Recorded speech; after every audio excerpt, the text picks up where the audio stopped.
नमस्कार दोस्तों, आपका हार्दिक स्वागत है दृष्टि हिंदी अफेयर्स चैनल पर, जहां मिलती है आपको हर खबर की सटीक और समझने योग्य जानकारी, वो भी बिल्कुल साफ और सरल भाषा में।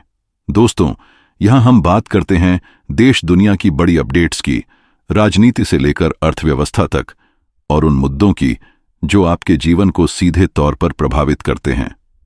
तो साथियों, आज का हमारा वीडियो बेहद खास होने वाला है, क्योंकि आज हम आपको दिखाने जा रहे हैं वो बात जिसके बारे में शायद ही किसी ने इतनी गहराई से बताया हो। तो वीडियो को आखिर तक जरूर देखिएगा। अगर आपको जानकारी पसंद आए तो लाइक करें, शेयर करें और चैनल दृष्टि हिंदी अफेयर्स को सब्सक्राइब करना बिल्कुल न भूलें, क्योंकि यहां हर दिन मिलती है दृष्टि बदले, सोच बदले, देश बदले। भारत के पड़ोस में है पाकिस्तान और फिर उसके पड़ोस में है अफगानिस्तान।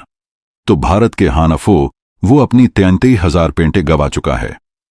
अफगानिस्तान से सोचकर वो लड़ने पहुंचा था कि वो अफगानिस्तान की ऐसी तैसी कर देगा, लेकिन वहां तो उनके उस्ताद मिल गए, यानी कि तालिबानी मिल गए, तालिबानी लड़ाके मिल गए, जो बरसों बरस से अमेरिकी, सोवियत, ब्रिटेन, नाटो के फौज से लड़ रहे हैं। उन्होंने वहां पाकिस्तानी सैनिकों की पजामियां उतरवा दी हैं। आपको मजाक नहीं लगना चाहिए, क्योंकि यह घटना सत्य है और सत्य घटना पर ही आधारित है आज का दुनिया वाले। क्योंकि बात करेंगे हम अफगानिस्तान और पाकिस्तान के बीच में चल रहे टकराव की, जहां पाकिस्तान गया तो था बड़ी तेवर के साथ, लेकिन लौटा है अपने मुंह को लाल करवा के। कैसे घटना शुरू हुई और सबसे ताजा अपडेट्स क्या है, जानकारियां क्या हैं, ये आपको जान लेना चाहिए। तो हुआ यूं है कि टीटीपी पर एयर स्ट्राइक कर दिया पाकिस्तान ने, यह कहते हुए कि ये जो तालिबानी हैं यह उन्हें पनाह देते हैं और हम टीटीपी के खिलाफ अटैक करेंगे। इस पर तालिबानी प्रशासन, जो अफगानिस्तान में जिनका शासन है, वो भड़क गया और उसने कहा कि ये पाकिस्तान, तुम तो हमारी संप्रभुता का उल्लंघन कर रहे हो और इसका तुम्हें करारा जवाब मिलेगा। सबको लगा कि बात आई गई हो जाएगी। हमेशा की तरह पाकिस्तान ऐसे ही मारता रहा है, मार देगा, अब तालिबानी चुप बैठ जाएंगे। लेकिन इस बार ऐसा नहीं हुआ दोस्तों।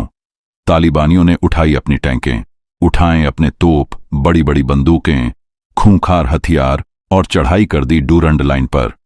डूरंड लाइन पर पाकिस्तानी सैनिकों को जमकर मारा, दम भर मारा। बताया जाता है जो तालिबान का दावा है कि 88 पाकिस्तानी फौजी मार दिए और तो और उनके कई पोस्ट तबाह कर दिए इसके बदले में। इसके अलावा पाकिस्तान की सेना क्या कह रही है? पाकिस्तान की सेना कहती है कि जी हमारे 23 सैनिक मारे गए हैं और कुछ नुकसान हुआ है। उसके बाद जो है सऊदी और कतर जैसे देशों ने इसमें मीडिएशन कराया, रुकवा दिया। मामला चलिए आया गया हो गया। थोड़ा बहुत तनाव था, टेंशन था, आंखें तरेरी जा रही थीं। और इन सब के बीच जो तालिबानी शासन के विदेश मंत्री हैं आमिर खान मुक्ता की 7 दिनों के भारत दौरे पर थे और वो यहां लगातार दौरे कर रहे थे, और इन सब के बीच वहां तनाव बढ़ रहा था। पहले हमला उन्हीं के दौरे की शुरुआत में, और फिर यह सब कुछ लग रहा था कि मामला शांत पड़ जाएगा, शांत पड़ जाएगा, अब कुछ सब ठीक हो जाएगा। लेकिन पाकिस्तान कहां शांत होने वाला था। उसने फिर डूरंड लाइन पर कांधार के इलाके में ताबड़तोड़ गोलीबारी हमले शुरू कर दिए। 14 अक्टूबर की रात में 14 अक्टूबर की रात में इस हमले में 100 से ज्यादा अफगानी नागरिक घायल हो गए, 14 से अधिक लोग मारे गए। इस बात की जानकारी किसने दी? इस बात की जानकारी दी है 12 लोगों के मौत की। जबीउल्लाह मुजाहिद ने, जो अफगानिस्तान में तालिबानी प्रशासन के प्रवक्ता हैं, इसके साथ उन्होंने बड़ी विस्फोटक जानकारी दी, जिसके कारण हम कह रहे हैं कि ये अपने मुंह लाल करवाए आए हैं। ये जो पाकिस्तानी हैं वो वहां भी अपना मुंह लाल करवाए हैं, पजामियां उतरवाए हैं। क्यों जानते हैं? क्योंकि जबीउल्लाह मुजाहिद का कहना है कि पाकिस्तानी सेना के सैन्य पोस्टों पर तालिबानी लड़ाकों ने कब्जा कर लिया, उनके हथियार जब्त कर लिए, और तो और वो टैंक लेकर आए थे, उनके टैंक भी ले आए हैं, सड़कों पर दौड़ा रहे हैं, जो वीडियो हम दिखा रहे हैं आपको। तो यह जलवा है तालिबानी लड़ाकों का पाकिस्तान के सामने, और पाकिस्तानी फौजी वहां भी बुरी तरह से मार खा गए। फिर इस मारपीट के बाद हंगामा हो गया। पाकिस्तान कहने लगा कि भैया हमारे जो फौजी हैं जो मारे गए हैं उनका शव दे दीजिए। कौन बताया हमको? हमें यह जो जानकारी मिली है वो मिली है जो स्पिन बोल्टक जिला है उसके सूचना प्रमुख हैं अली मोहम्मद हकमल। उन्होंने न्यूज एजेंसी को जानकारी दी कि यह लड़ाई जो है वो रुक गई है, समाप्त हो गई है और पाकिस्तानी पक्ष जो है अपने मरे हुए सैनिकों के शव वापस लेने की मांग कर रहा है और स्थिति जो है वहां पर तनावपूर्ण है।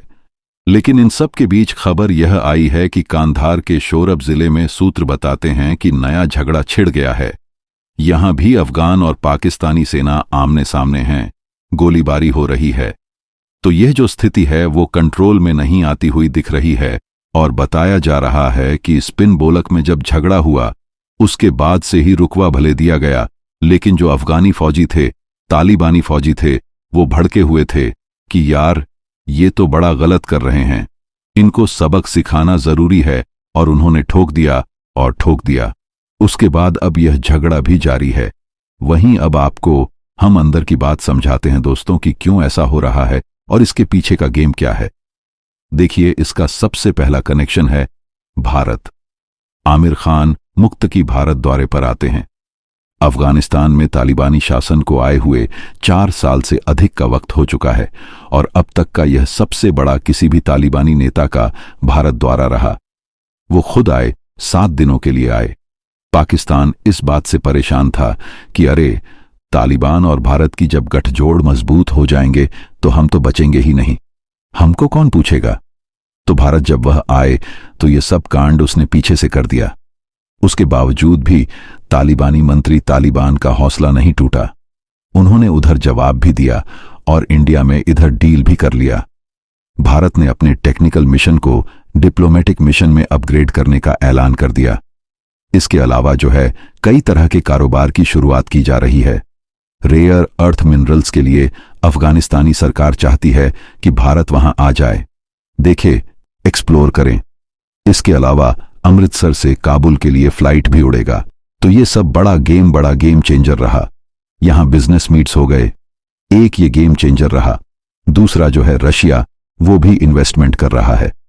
जो वहां के डिप्टी पीएम है उनके साथ रशिया का एक प्रतिनिधि मंडल जो है वो मुलाकात करता हुआ नजर आया। उसकी तस्वीरें भी हमने देखी हैं। दरअसल जो मुल्ला अब्दुल गनी बरादर हैं उन्होंने रूसी कंपनियों के प्रतिनिधियों से मुलाकात की है। इस मुलाकात के दौरान अफगानिस्तान में निवेश पर बात हुई है, जिसमें तेल, जिंक, कॉपर और इसके अलावा वाटर मैनेजमेंट, इलेक्ट्रिसिटी जनरेशन और प्रोडक्शन ऑफ टेक्निकल मशीनरी, इन सब के विषय में बात हुआ है। इसके अलावा बताया जाता है कि काबुल में वह अपना ऑफिस खोलने का भी प्लान कर रहे हैं। तो जो मुल्ला गनी बरादर है वो इस तरह के पहल काफी खुश नजर आए। तो ये एक बड़ा गेम है जो एक तरफ इंडिया के साथ इसके रिश्ते बन रहे हैं, दूसरी तरफ रशिया उधर इन्वेस्टमेंट कर रहा है, चाइना भी कुछ ना कुछ कर ही रहा है। पाकिस्तान उस पूरे क्षेत्र में अलग थलग पड़ता जा रहा है और वाकई में जिस तरह से वो अमेरिका की जाके गोद में बैठा है और जैसे आजकल वो ट्रंप की चमचागिरी कर रहा है, उसके बाद से बहुत सारा गेम बदल गया है। और गेम बदलने का ही नतीजा है कि अफगानिस्तान और भारत के रिश्तों में सुधार आ रहे हैं, मजबूत किए जा रहे हैं। भारत चीन आपस में बातचीत कर रहे हैं, रशिया पहुंच रहा है अफगानिस्तान में निवेश करने के लिए। तो अगर यह जो बड़ा गेम है इसके पीछे माना जा रहा है पाकिस्तान की परेशानी का यही मुख्य वजह है। टीटीपी महज एक बहाना है। जैसा कि आमिर खान मुक्तकी ने कहा कि सारी तकनीक हमसे और यहाँ पाकिस्तानी सेना के पास, सारे रडार्स, सारे तमाम सिस्टम्स हमसे बेहतर पाकिस्तान की सेना के पास। और तो और पाकिस्तान में 500 किमी अंदर जब हमला होता है तो उसके लिए भी ये अफगानिस्तान को जिम्मेदार ठहराते हैं। तो आप इससे अंदाजा लगा सकते हैं कि क्या स्थिति परिस्थिति है, क्यों ये झगड़े लड़ाई हो रहे हैं।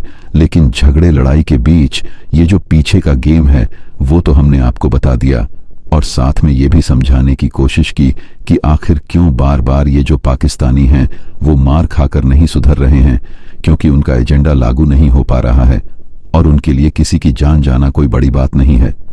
लेकिन हाँ, उनकी उतरी हुई पजामियां लगातार चर्चा के केंद्र में है। एक बार भारत में उतारी है और लग रहा है कि इस बार मौका अफगानिस्तान के हाथ आ जाएगा। आप देख रहे थे दुनिया वाले। आपको ये वीडियो कैसी लगी? अगर वीडियो अच्छी लगी हो तो इसे लाइक कीजिए, और अपने दोस्तों के साथ शेयर करना बिल्कुल मत भूलिए। और हाँ, वीडियो छोड़ने से पहले चैनल को सब्सक्राइब जरूर कीजिए ताकि हमारी आने वाली नई और धमाकेदार वीडियो आप तक सबसे पहले पहुंचे।